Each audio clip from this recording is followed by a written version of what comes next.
The BJP's Sankalp Patra, or the Manifesto for the upcoming Jammu and Kashmir Assembly elections, had many highlights: wiping out terrorism from the valley, reconstructing Hindu temples and shrines, and regularizing daily wages working for the government, amongst others.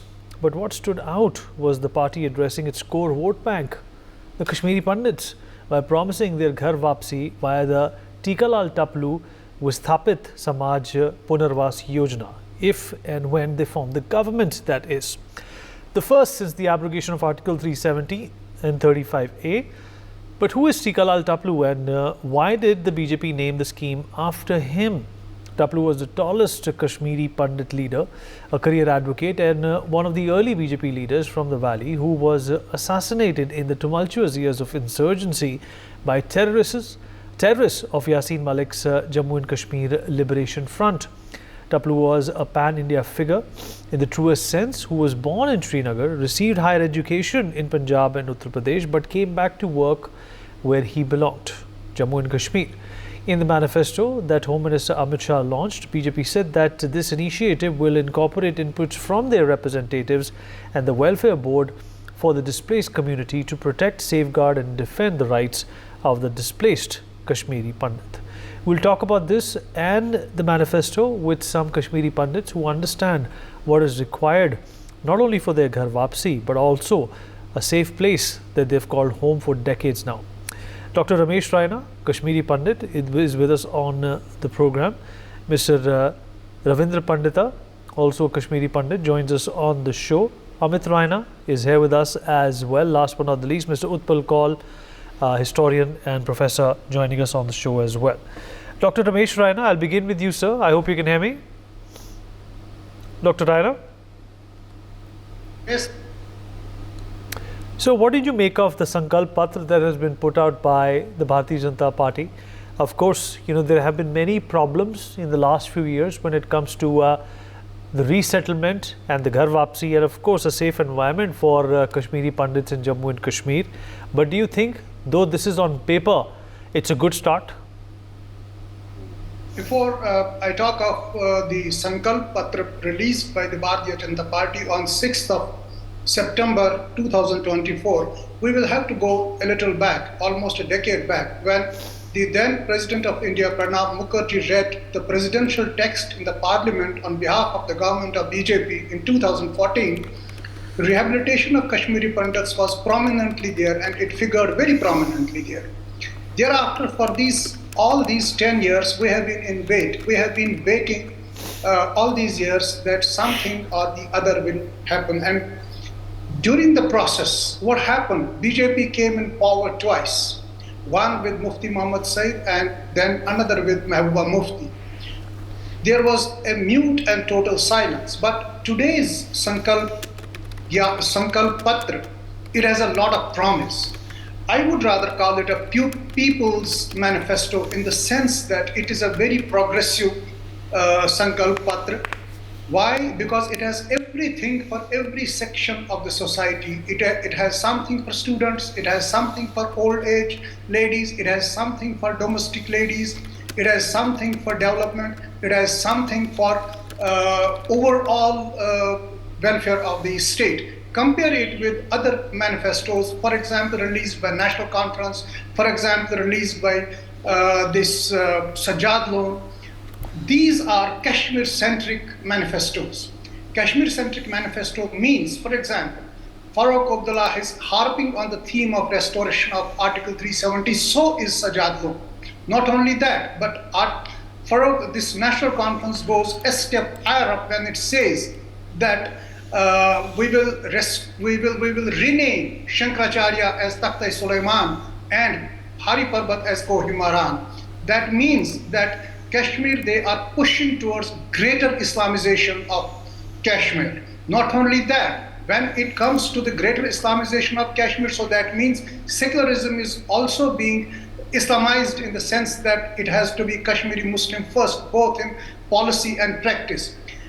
Now, having said that, the BJP Sankalp Patra, whatever they have promised, for example, they have promised welfare board for Kashmiri Pandits, They have even gone to the extent of saying that we will take inputs from Kashmiri Pandits, which is a welcome step, and I do welcome that. Not only that, Tiklal Teplu rehabilitation scheme. Let me tell you, Tiklal Teplu is not a very ordinary person. Tiklal Teplu was vice of Bharatiya Janata Party, and not only that, he was vice of Bharatiya Jansangh, earlier avatar of Bharatiya Janata Party. And when Tiklal Teplu was killed, Kashmiri Pandits lost the lone political voice in Kashmir, and that was a great loss for Kashmiri Pandits. I would rather say, had Tiklal Teplu been alive, probably we would have not had to leave that place as migrants, so on and so forth. But I'm only surprised, why did it take 35 long years for BJP to acknowledge and to recognize the services of Tiklal Teplu? That is $1 million question. As far as the sankalp patra of BJP is concerned, it is very good. I appreciate it. It is a welfare, and it has definitely something for Kashmiri Pandits compared to the other regional parties who have a band-aid treatment for Kashmiri Pandits. But here, one thing is absolutely important. They have been silent on the anti-Kashmiri Pandit ecosystem in existence in the Valley of Kashmir. The first and foremost and the most important part of the story is they have not talked about the demolition of the anti-ecosystem of Kashmiri Pandits, though they have said that we will eradicate terrorism. Okay, fine. But how are they going to demolish the anti-Kashmiri Pandit ecosystem? You can understand, Kashmiri Pandits continue to be victims of hybrid terrorism there. Only a few months back, I think a year back, somebody went into the office of Rahul Bhatt and was gunned down in the office in presence of so many people. This hybrid terrorism continues to be there, and this hybrid terrorism is mostly directed towards non-Muslims, that is Kashmiri Pandits and rest of the Hindus. Therefore, the major portion, the major thing that has been left out of this manifesto is how are we going to demolish this anti-Kashmiri Pandit ecosystem? You see, we have to understand the Manifesto of National Conference, the Manifesto of Sajad Lone, it is an ideologically driven manifesto. It is only Kashmiri centric, and it's trying to please Kashmiri Muslims. And the renaming of National Conference of this Shankaracharya and Hari Parvat has given scare, as it has scared minorities of the place, because if that is going to happen, how are they going to rehabilitate Kashmiri Pandits? So these few things it's $1 million question for all of us to respond. I believe that the National Conference and other political parties Okay, let me, you made some valid points, sir. Let me also open Amit into this conversation. Amit, do you concur with what Dr. Raina has said, that, perhaps the apple has fallen a little further from the tree? And, the idea is good. There is definitely a lot of scope when you talk about the idea. But when it comes to the realities on the ground and looking at the opposition and what's at stake politically, there still seems to be a lot of distance between the lip and the cup.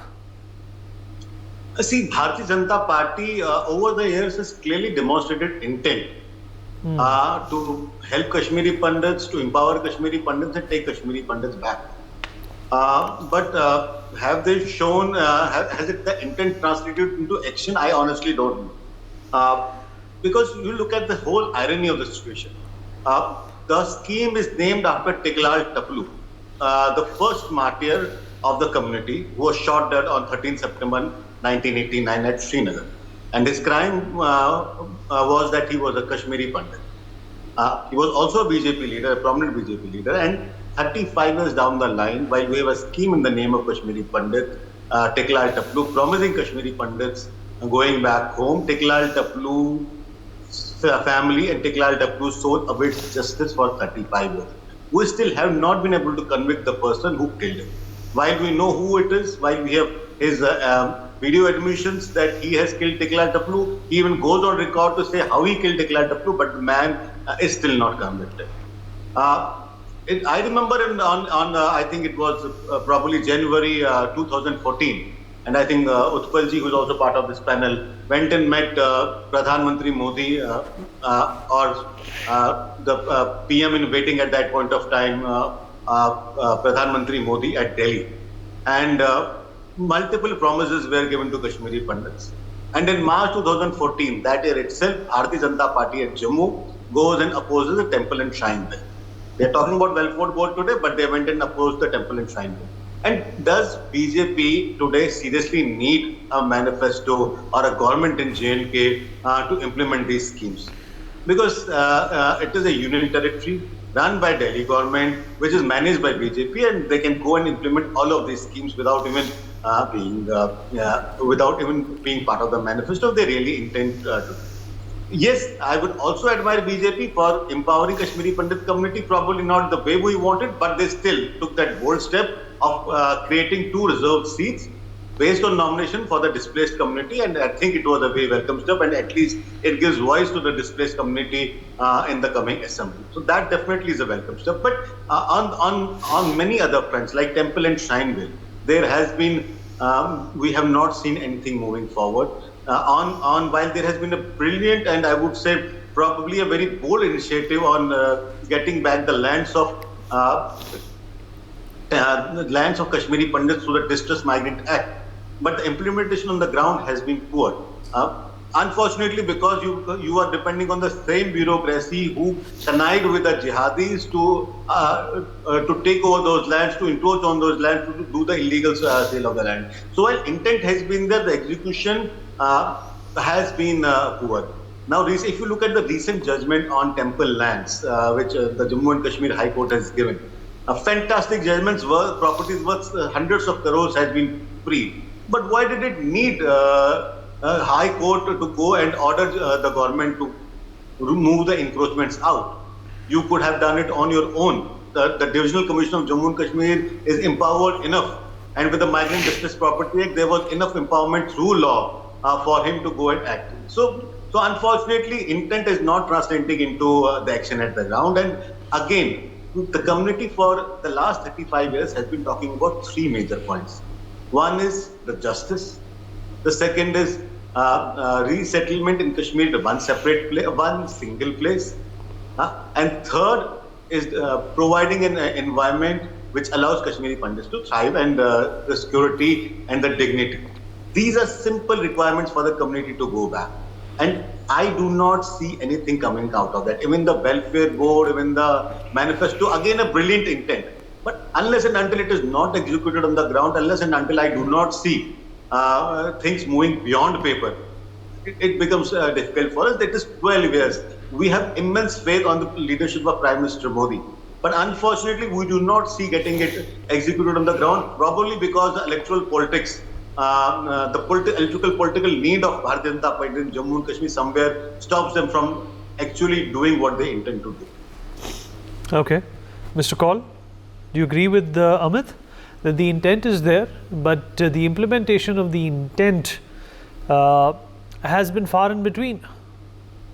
Vinay, thank you very much. It's a very good discussion, and let me tell you, I totally agree with Dr. Ramesh Raina and my young friend Amit Raina ji. His analysis is brilliant, and let me at the very outset say I totally welcome this manifesto.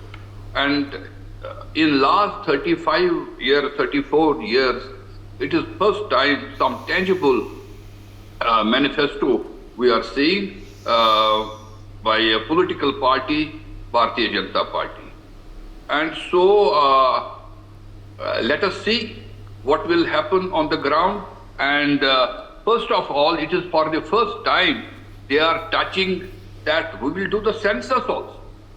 Because we were living in Kashmir more than 500,000 Kashmiri Pandits.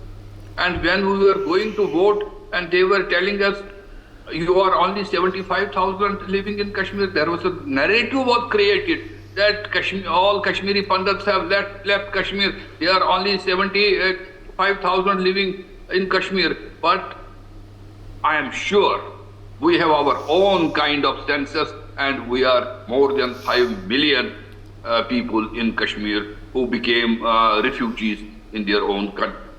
It was for the first time in some manifesto where it was written, they have announced that they will work and restore temples. Vineet, I have said many times that we have 1,400 working temples, living temples when we left Kashmir, 1,400. And every temple had a lot of land. I cannot count it in currency. And 450 temples were destroyed, burned, or damaged. So we need these temples to be restored.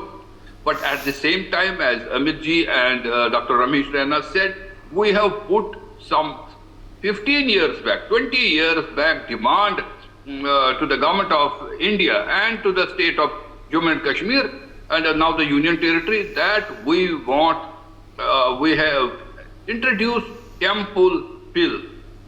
What is that? There are major temples in Jammu and Kashmir which are run by Dharmarth Trust. But there are enormous temples, and I am telling you that there are nearly 1,250 to 1,300 temples which no management is there. So we need management for them. And so we said, we gave them the way how these temples can be managed. And one more thing, for last, we always tell them that you have taken these, Supreme Court of India said to the state of Jammu and Kashmir and to the government of India, give Kashmiri Pandits 15,000 jobs. And that means not only government jobs. You give them 8,000 to 9,000 government jobs, but then make them some kind of business, help them some empowerment in business, some self-help work. But what happened?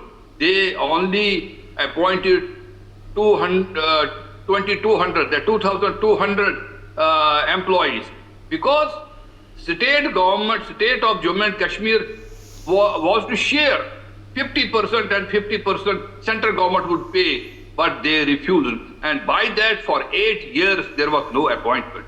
And only it is 2 years back, they appointed another 2,200 employees. In fact, they have to give employment to nearly 7,000 to 8,000 Kashmiri Pandits. Because we know when we left in 89, we had 14,000 to 15,000 state government jobs and some 10 to 12,000 central government jobs. Kashmiri Pandits are not business people. We don't own houseboat, we don't own transport, we don't own hotels, we don't own handicrafts. Only 5%, 7% have agriculture land and horticulture land. So we were dependent, we were educated, and so we were dependent as teachers and clerks, some doctors and professors. So we needed these government jobs. That is very, very important. And then our most important thing is that we want justice. What is that? That we are victims of generational genocide. And this time it was 7th genocide with us, which was the worst than Afghan or Mughals or before the other dynasties came in Kashmir for the last 700 years. But this was the worst genocide, where almost 99% Kashmiri Hindus, Kashmiri Pandits were forced to leave, burn their properties, occupy their land, and burn the temples. So we want our, like you just mentioned about Tikalal Tiplu, I am so proud, and I say that I have worked with him closely for 20 years. When I was young youth in college and university, I was just his assistant and traveling all over valley with him. What a great man he was, what a brave man he was. He was the only person in the at Lal Chowk some 40 years back, 45 years back, he was announcing on mic that Kashmir is the integral part of India, and we don't need Article 370. So they have this time given him honor, and they have said this Kashmiri Visthapan, this Yojana for rehabilitation. And most important is they have to consult us, and they have mentioned it that Kashmiri Pandits will be part of this, because we have for the long demanded one thing, that we need to go back at one place settlement. Reason is that I gave the examples in Jammu. I organized a press conference there. I said that there are two Muslim majority areas. One is called Bhatandi and other is called Khatika Talab.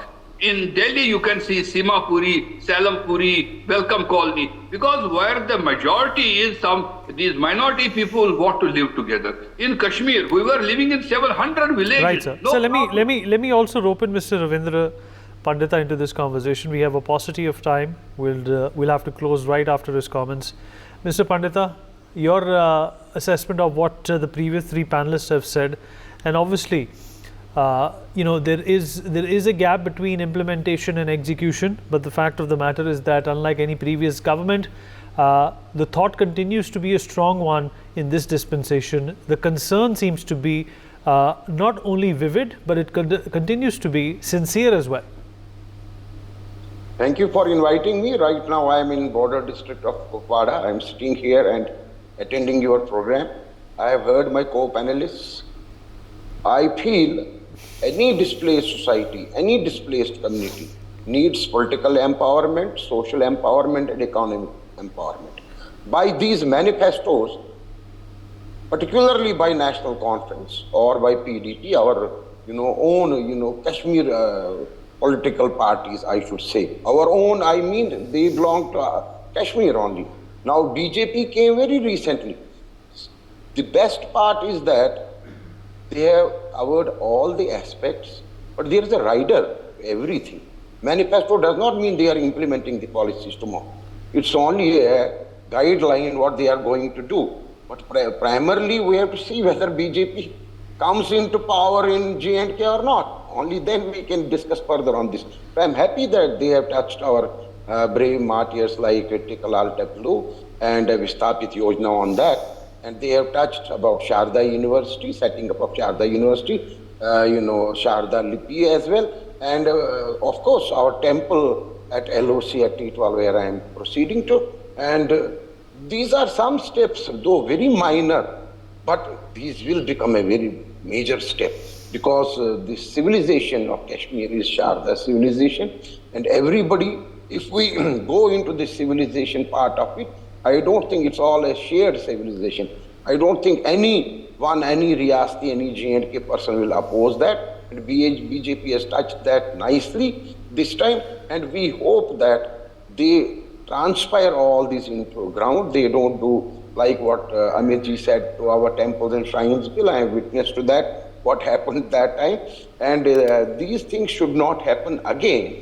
And ultimately, Kashmiri Pandits are the solution to the Kashmir problem. Unless and until the Aborigines go back to the valley, go back to our J&K state, whole state belongs to us, rather the occupied territories also. Unless and until Kashmiri Pandits, that's the way, that's the nerve center through which you put root a solution. And that's probably what BJP has touched. They have touched the first point again, that terrorism will be wiped out and it will be a tourism, whatever they have chronology or terminology with that. But of course it has been done well. It's a too long a statement they have counted in their performances also, which seems more of a book rather than a manifesto. So let's see what happens, but at the same time, on 2 points, I have thanked the regional parties as well, where at least National Conference, if we don't like 9 out of 10 points, but they have touched the rehabilitation part of Kashmiri Pandits this time, first time. And of course, Mehbooba Mufti has also touched our Sharda civilization, and she has asked in her manifesto that they'll be opening Sharda Peeth as a full-fledged, religious place and a religious tourism point of view. So we welcome all, but let's see what happens in the election results. Now these are to be, organized again after a spell of 10 years, 10 good years. And during these years, particularly last 3-4 years, I have seen very good governance under LG administration. We should appreciate that also. There's a lot of transparency, but a lot of work has to be done, particularly on the areas of our revenue records of our properties. These only distress sales acts, this act, high court judgment, these has to be transferred on the ground by those authorities only, by those officials also who played with the records. Those records have to be digitized. It has to be a proper way. It's not that we don't understand. I have reclaimed since 2006 15 temples in the valley. This is my 15th temple now. Before Article 370 also, in 2006, we renovated Khushru and we reclaimed that. Reclamation is very important. You construct a boundary wall, reclaim your land, put your revenue records in proper order for future generations. For more such videos, subscribe to the NewsX YouTube channel, hit the bell icon.